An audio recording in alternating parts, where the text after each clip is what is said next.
ಇಂದೇ ಡೌನ್ಲೋಡ್ ಮಾಡಿ ಮತ್ತು ನಿಮ್ಮ ನೆಚ್ಚಿನ ಶೋಗಳನ್ನ ಆನಂದಿಸಿ.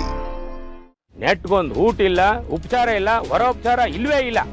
ಈಗ ನೋಡಿದ್ರೆ ಮಗಳು ಮೈ ಮೇಲೆ ಹಾಕ್ತೀನಿ ಅಂತ ಹೇಳ್ತಿದ್ದು ಒಡವೆನೂ ಇಲ್ಲ. ಏನೋ ದೂರ ಸಂಬಂಧಿ ಅಂತ ಬಂದ್ರೆ ನಮಗೆ ಮೋಸ ಮಾಡ್ತಿದ್ದೀರಲ್ಲ. ನೀವು ಬೇಡ, ನಿಮ್ಮ ಮಗಳು ಬೇಡ, ಈ ಮದುವೆನೂ ಬೇಡ. ಬೇಡಿ ಸ್ವಾಮಿ, ನನ್ನ ಮಗಳ ಜೀವನ ಹಾಳು ಮಾಡಬೇಡಿ. ಸ್ವಲ್ಪ ಕಾಲಾವಕಾಶ ಕೊಡಿ. ಏನ್ರಿ ಕಾಲಾವಕಾಶ ಕೊಡೋದು? ಏಯ್, ಇನ್ಯಾಕೆ ಅಲ್ಲೇ ನಿಂತೀಯ? ಎಡಿಯ ಹೋಗೋಣ. ಸ್ವಲ್ಪ ತಡೀರಿ.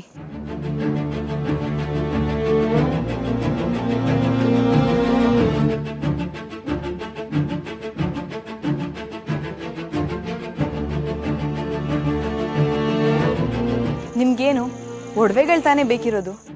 ನನ್ನ ಒಡವೆಗಳೇ ಕೊಡ್ತೀನಿ. ನನ್ನ ಗೆಳತಿಗಿಂತ ನನಗಿದು ಯಾವುದೂ ಹೆಚ್ಚಲ್ಲ. ಬೇಡಮ್ಮ ಸರಸ್ವತಿ, ಬೇಡ.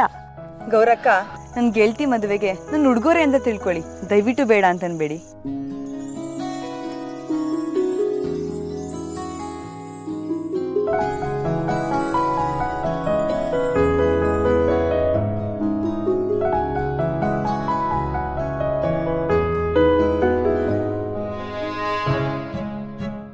ನಿಮಗೆ ಬೇಕಾಗಿದ್ದೆಲ್ಲ ಸಿಕ್ಕಾಯ್ತಲ್ಲ, ಈಗ ಶಾಸ್ತ್ರ ಮುಂದುವರಿಸಿ. ಅಲ್ಲಮ್ಮ, ನೀನ್ ಹಾಕದ ಒಡವೆಗಳು ಬಂಗಾರದಂತ ಹೇಗ್ ನಂಬೋದು?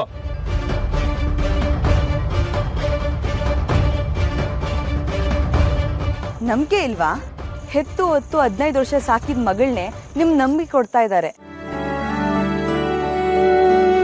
ನಿಮ್ಗೆ ಅವಳ ಮೈ ಮೇಲಿರೋ ಒಡವೆ ಮೇಲೆ ನಂಬಿಕೆ ಇಲ್ವಾ? ಇಲ್ಲ ಇಲ್ಲ, ಇದು ಹಸಲಿನ ನಕಲಿನ ಅಂತ ತೀರ್ಮಾನ ಆಗ್ಲೇಬೇಕು. ಆಮೇಲೆ ಏನಿದ್ರು ಮದುವೆ ಮಾತು.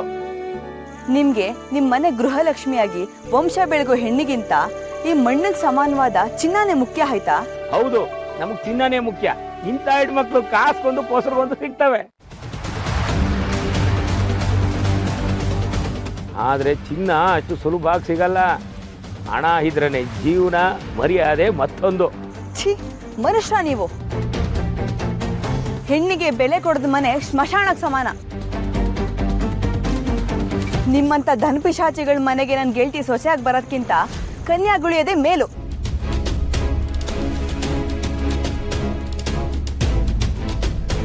ಹೌದು ಸರ್ಸು, ನಾನು ಹೇಳ್ಬೇಕಾಗಿದ್ ಮಾತನ್ನ ನೀನೇ ಹೇಳ್ದೆ.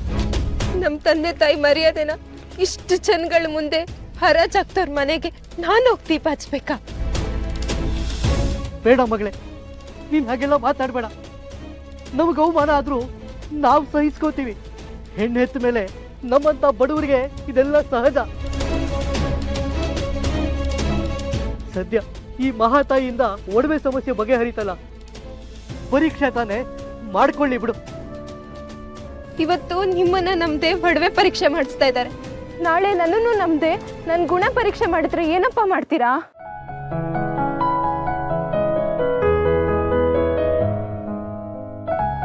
ಬಡತನ ಇದ್ರೆ ಸಂಸಾರ ಮಾಡ್ಬೋದಪ್ಪ, ಅನುಮಾನ ಇದ್ದವ್ರ ಜೊತೆ ಸಂಸಾರ ಮಾಡೋಕ್ ಆಗಲ್ಲಪ್ಪ. ಅಮ್ಮ ಕಟ್ಟಿರೋ ಈ ಗೌರಿ ತಾಳಿನೇ ಸಾಕಪ್ಪ. ಈ ಅನುಮಾನ ಪಿಶಾಚಿಗಳು ತಂದಿರೋ ತಾಳಿ ಬೇಡ.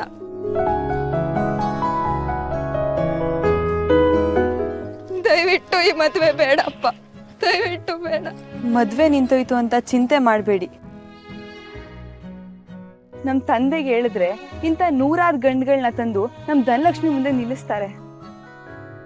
ನಾನು ಇವಳು ಇಷ್ಟಪಟ್ಟಿದ್ ವರನ್ ಜೊತೆ ಮದ್ವೆ ಮಾಡಿಸ್ತೀನಿ. ದಯವಿಟ್ಟು ಇಂಥವ್ರ ಕೈಗೆ ನನ್ ಗೆಳತಿನ ಒಪ್ಪಿಸ್ಬೇಡಿ. ನಿಮ್ ಕೈ ಮುಗಿದ್ ಕೇಳ್ಕೊಂತೀನಿ. ಸರಸ್ವತಿ, ನೀನ್ ಯಾಕಮ್ಮ ಕೈ ಮುಗಿತೀಯಾ? ನೀನ್ ಮಾಡಿರೋ ಉಪಕಾರಕ್ಕೆ ನಾವ್ ನಿನ್ನ ಕಾಲ್ ಮುಗಿಬೇಕು. ಸರಿಯಾದ ಸಮಯಕ್ಕೆ ಬಂದು ನಮ್ಮ ಮಾನ, ನನ್ನ ಮಗಳ ಜೀವನ ಎರಡನ್ನೂ ಉಳಿಸ್ಬಿಟ್ಟೆ. ಈ ನಿನ್ ಋಣನ ನಾವ್ ಯಾವತ್ತೂ ಮರೆಯಕ್ಕಾಗಲ್ಲ. ಇನ್ನು ಏನ್ ನೋಡ್ತಾ ಇದ್ದೀರಿ? ಶ್ರೀಹರಿ ತನ್ನ ಭಕ್ತರಿಗೆ ಮೊದಲು ದುಃಖ ಕೊಡ್ಬಹುದು, ಆಮೇಲೆ ಯಾವ್ದೋ ಒಂದು ರೂಪದಲ್ಲಿ ಬಂದು ಕೈ ಹಿಡಿತಾನೆ. ಆದ್ರೆ ಮೊದಲು ನಿಮ್ಮಂತವ್ರನ್ನ ಮೆರಿಯಕ್ ಬಿಡ್ತಾನೆ, ಆಮೇಲೆ ಪಾತಾಳಕ್ ತಳ್ತಾನೆ. ನಿಮಗೂ ನಿಮ್ ಸಂಬಂಧಕ್ಕೂ ದೊಡ್ಡ ನಮಸ್ಕಾರ.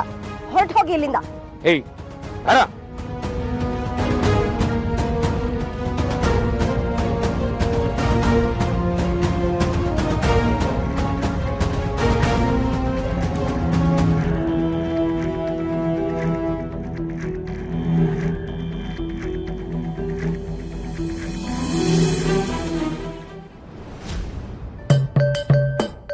ಹೇಳ್ಕೊಟ್ಟಿದ್ದ ಶ್ಲೋಕನ ಅಭ್ಯಾಸ ಮಾಡ್ತಾ ಇರಿ ಗೋವಿಂದ.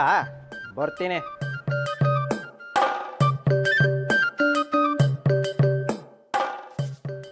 ಈ ವಿದ್ಯಾರ್ಥಿಗಳೇ ನನಗೆ ಅರ್ಥ ಆಗ್ತಾ ಇಲ್ಲ. ಪಾಠ ಅರ್ಥ ಆಯ್ತಾ ಅಂದರೆ ಹೂ ಅಂತಾರೆ, ಪ್ರಶ್ನೆ ಕೇಳಿದ್ರೆ ಅರ್ಥ ಆಗಿಲ್ಲ ಅಂತಾರೆ. ಅದೇನು ಅವರೇ ನನಗೆ ಅರ್ಥ ಆಗ್ತಾ ಇಲ್ವೋ ಅಥವಾ ನಾನು ಹೇಳಿದ ಪಾಠನೇ ಅವ್ರಿಗೆ ಅರ್ಥ ಆಗ್ತಾ ಇಲ್ವೋ ಒಂದು ಗೊತ್ತಾಗ್ತಾ ಇಲ್ಲ ಗೋವಿಂದ. ನಾನು ಎಲ್ಲೋ ಇರಬೇಕಾದವನು, ನಮ್ಮಪ್ಪ ಇಲ್ಲಿ ತಂದು ಕೂರ್ಸಿದ್ದಾನೆ. ಹಿಂಗೆ ಆದರೆ ನನ್ನ ಕತೆ ಗೋವಿಂದ.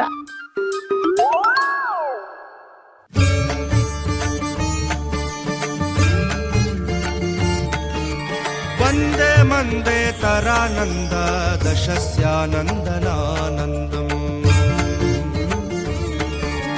ವಂದೇ ಮಂದೇ ತರಾನಂದ ದಶಸ್ಯಾನಂದನಾನಂದಂ. ಶುಭಲೀಲಾ ಜಗನ್ಮೂಲ ರಾಮಂ ಪೂರ್ಣಧೀಯಾರ್ಚಿತಂ ಪೂರ್ಣಧೀಯಾರ್ಚಿತಂ. ಬ್ರಹ್ಮದೇವೋ ಪೂಜ್ಯತೆ ಮೂಲ ವೆಂಕಟನಾಥ ಮಠಕ್ಕೆ ಆಗಮಿಸ್ತಾ ಅನ್ಸುತ್ತೆ. ಮೂಲ ರಾಮೋ ವಿಜಯತೆ. ನಿಲ್ಲೋ.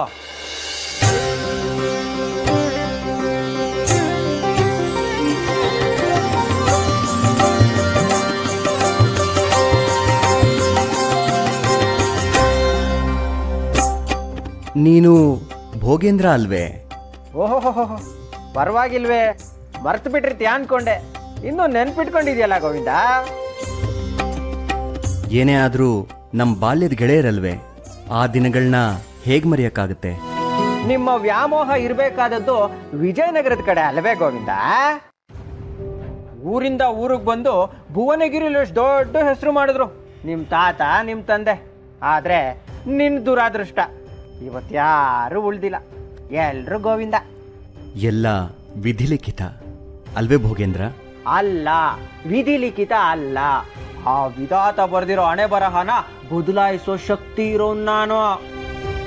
ಮುಂದೆ ಏನೇನು ಬರಿತೀನಿ ಅಂತ ನಿನಗೇ ಗೊತ್ತಾಗುತ್ತೆ. ಇವಾಗ ನೀನೇನೇನು ಮಾಡಿದೀಯ ಅಂತ ಹೇಳ್ತೀನಿ, ಕೇಳಿಸ್ಕೋ ಗೋವಿಂದ.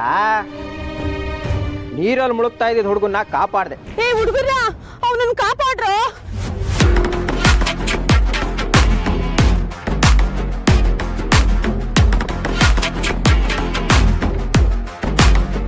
ಹಾವು ಕಚ್ತೋನ ಬದುಕಿಸ್ದೆ.